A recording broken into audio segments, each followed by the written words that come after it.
Vigilance DG Rajiv Ratan ఆకస్మిక మృతి. ఛాతి నొప్పితో ఆసుపత్రికి చికిత్స పొందుతూ మృతి. కోవిడ్ సమయంలోనే తీవ్ర అస్వస్థత. గుండెకు స్టంట్ వేసిందంట. 2091 batch 1991 batch IPS 1991 batch IPS. Visakha కరీంనగర్లో ఎస్పీగా పనిచేసిండు. హైదరాబాద్ ఏజీగా, తర్వాత అగ్నిమాపక శాఖ డీజీగా సేవలు అందించిండు. కాంగ్రెస్ ప్రభుత్వం వచ్చాక విజిలెన్స్ డీజీగా నియామకమైండు. ఆయన నేతృత్వంలోనే మేడిగడ్డ బ్యారేజ్పై విచారణ. రాజీవ్ రతన్ మృతికి గవర్నర్, సీఎం సంతాపం తెలిపిండ్రు.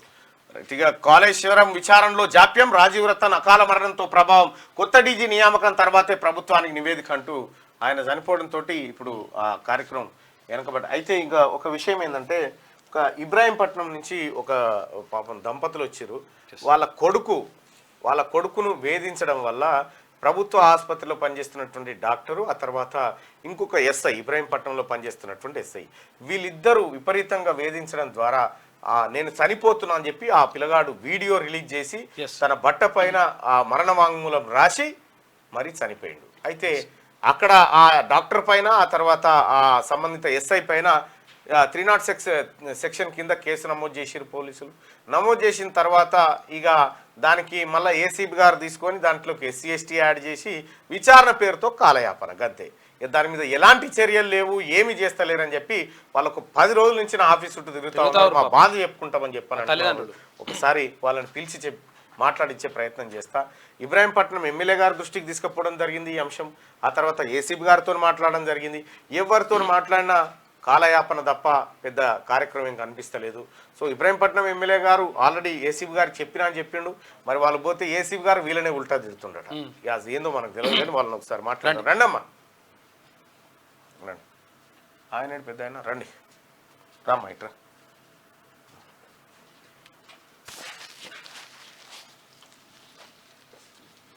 చెప్పమ్మా, ఏమైంది?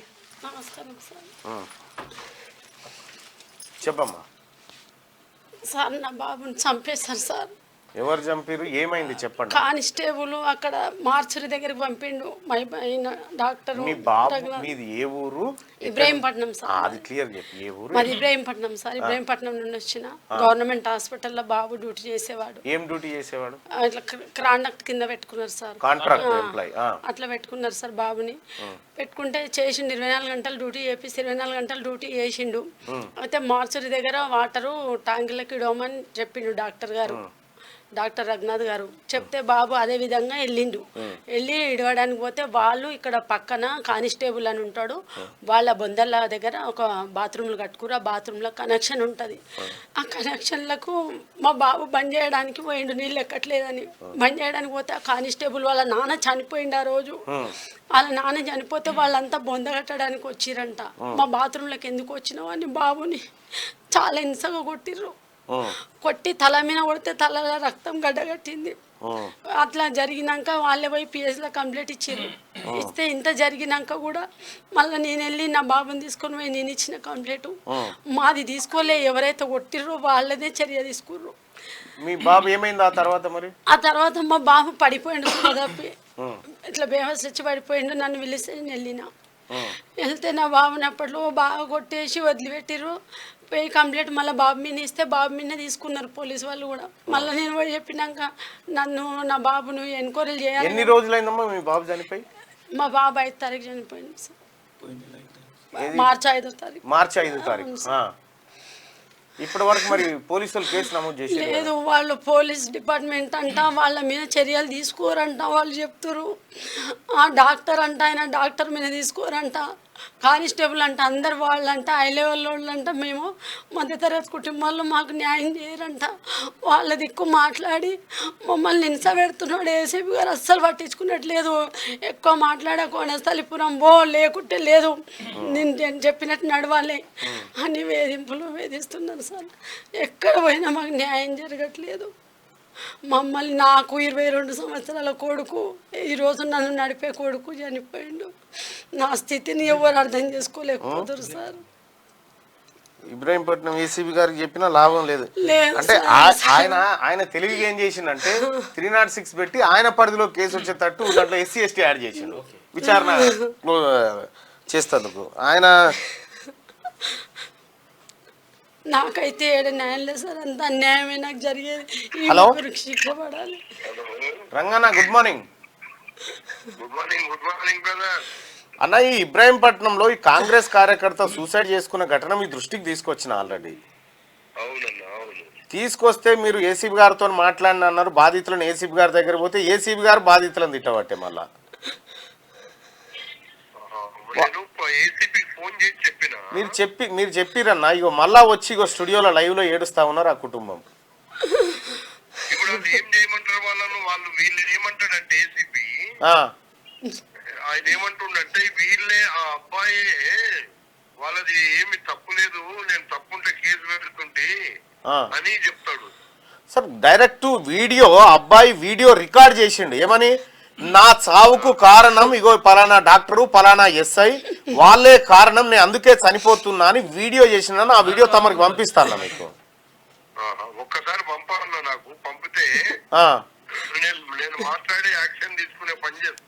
మీరు అంత గొప్ప ఎమ్మెల్యే అక్కడ ఉన్న తర్వాత ఒక్క కేసు మా ఆఫీస్ దాకా వచ్చినా అది మాకే మంచిగా అనిపిస్తలేదన్నా. లేదు లేదు లేదు, నేను ఇమీడియట్ గా మళ్ళా నాకు కూడా పేదోళ్ళు అంటే ప్రేమ, పేదోళ్ళ కోసం పని చేస్తా. పేదోళ్ళకు ఎక్కడైనా అన్యాయం జరిగితే ఊరుకునే ముచ్చటే లేదు. దట్టు ఇంకొకటి, చనిపోయిన అబ్బాయి మల్రెడ్డి రంగారెడ్డి అంటే పిచ్చి అభిమాని. అదే ఉండొచ్చు అన్న, ఉన్నారు కాబట్టి 40,000 మెజార్టీ వచ్చిందన్నా. అవును, నువ్వు కూడా నా కాన్స్టిట్యూన్సీలు అన్ని సార్లు వచ్చినావు. ఎట్లా ఉందో కాన్స్టిట్యూన్సీలో మీరు చూసినారు పర్సనల్ గా చూసినా. ఇప్పుడు అన్న దయచేసి వీళ్ళకు ఎలక్షన్ గెలవడానికి నువ్వు కూడా ప్రచారం చేసినావు అన్న. చేసిన ఎందుకంటే ఒక మంచి మనిషిని గెలిపించుకోవడం బాధ్యత కదన్న. అదే కాంగ్రెస్ పార్టీని గెలిపియాలి. మా మల్లన్నను కూడా ముఖ్యమంత్రి దగ్గర చెప్పి ఏదో ఒకటి ఇమీడియట్ గా చేయాలని చెప్తున్నా నేను కూడా. అన్న అది చేద్దామన్నా. ఇప్పుడు ఈ బాధితుల పరిస్థితి ఏందన్నా, ఇదేమన్నా సీరియస్ గా యాక్షన్ తీసుకోండి అన్న. నేను అన్నాను ఒక్కటి, వాళ్ళకు ఇప్పుడు పోలీస్ నేను ఏసీపీకి చెప్పిన రోజు అసలు అది న్యాయం జరిగే వరకు అది నేను నీకు అవసరమైతే అన్న ఆ ఏసీపీకి నీతో కూడా మాట్లాడమని చెప్తా అన్న. నేను మాట్లాడినా 1-2 సార్లు మాట్లాడితే అంటే కొంచెం నిర్లక్ష్యంగా ఉండన్నా. ఎందుకంటే ఆ కేసుని ఆయన ఏదో ఇంటర్నేషనల్ గా పక్కదారి పట్టిస్తున్నా ఏందన్న ఒక డౌట్ వస్తుంది నాకు. లేదా పాపం ఏసీపీ ఏసీబీ బ్యాక్గ్రౌండ్ అంత మంచిదేనే, మరి ఆయన మీద ఏమైనా ప్రెషర్ ఉందా ఏమో అర్థమైతలేదు. ఒక్కసారి మాట్లాడండి రంగన్న, మాట్లాడే పాపం బాధితులకు అన్న. మీతో కూడా నేను తప్పకుండా ఆయనకు చెప్తా అన్న. అసలు జరిగిన కేసు ఏంటి, ఏంది, ఎందుకు అట్లా చేస్తున్నారని. ఆల్రెడీ ఎఫ్ఐఆర్ ఉంటా అన్న. మీరు ఫోన్ ఉండండి, ఉంటా అన్న.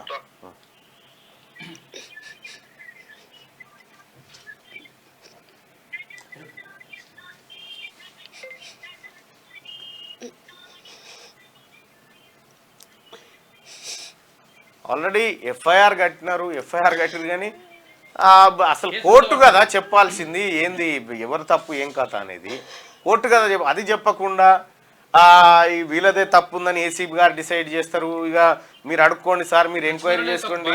అరే బాధితులు లైవ్ లో వీడియో ఆధారంతో ఎస్ నా చావు కారణం వీళ్ళని చెప్పాడు. తప్పుడు సాక్ష్యాలు పెట్టి అంత అన్యాయం చేస్తున్నారు.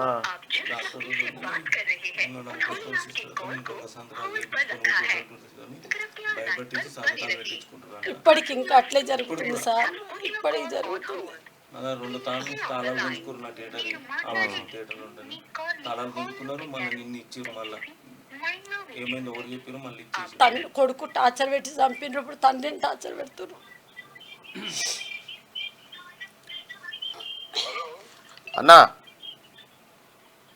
రాజు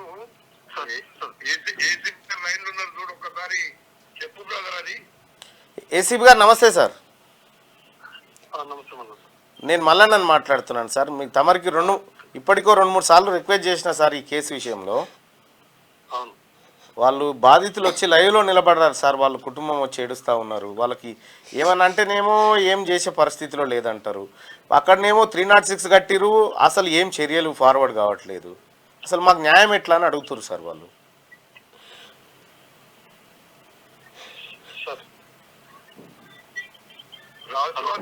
ఏదో ఒకటి ప్రాబ్లం సాల్వ్ చేయాలా. సార్ నేను ఒక నిమిషం చెప్పచ్చా సార్?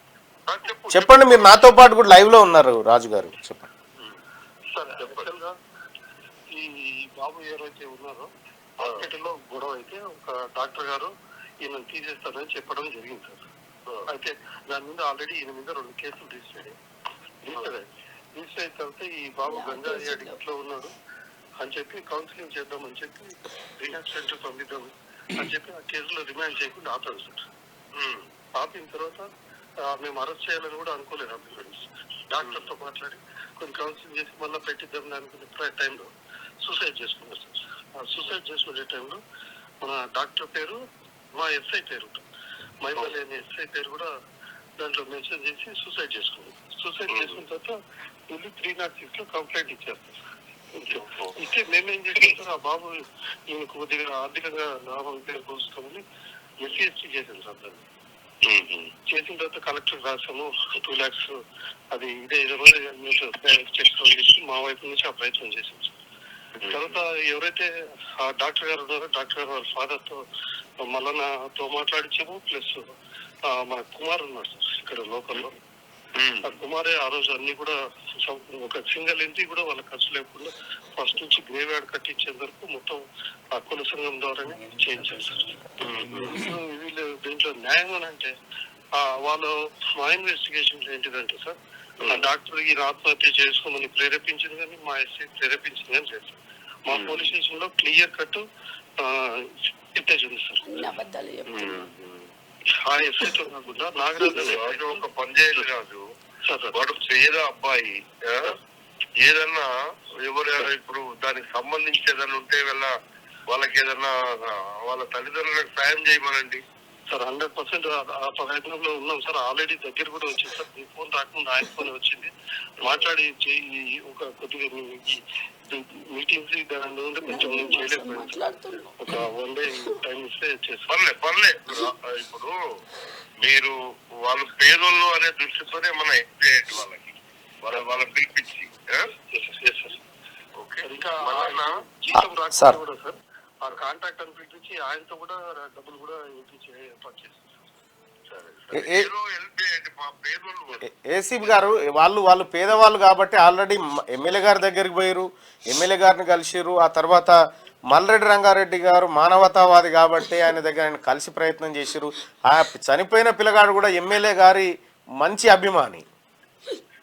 కాబట్టి నేనేమంటున్నానంటే సరే ఏదో జరిగి ఎవరు కావాలని చేయరు, కానీ ఓ కుటుంబం ఆర్థికంగానో లేకపోతే ఇంకో రకంగానో కొంత గట్టెక్కడానికి కనీస ప్రయత్నం అయితే జరగాలి కదా అనేది మా ప్రయత్నం. Right Ranganna, thank you. Right అమ్మ, ఒకరోజు చూద్దాం, ఒకరోజు చూసిన తర్వాత నేను చెప్తాను. ఓకేనా? రైట్, వెళ్ళిపో. వద్దమ్మా, అరే వద్దమ్మా, అట్లా చేయొద్దమ్మా, అట్లా చేయొద్దు. ఏం కాదు మనం ఎట్టి పరిస్థితులు వద్దమ్మా, అట్లా కాలు పట్టుకుంటారా అమ్మ ఎవరన్నా? అట్లా చేయకూడదమ్మా. లేవమ్మా, లేవమ్మా ప్లీజ్, లేవు. అట్లా చేయకూడదమ్మా, అట్లా చేయకూడదు. ఏం కాదు, మన ప్రయత్నం 100% చేద్దాం, అట్లా ఏం లేదు.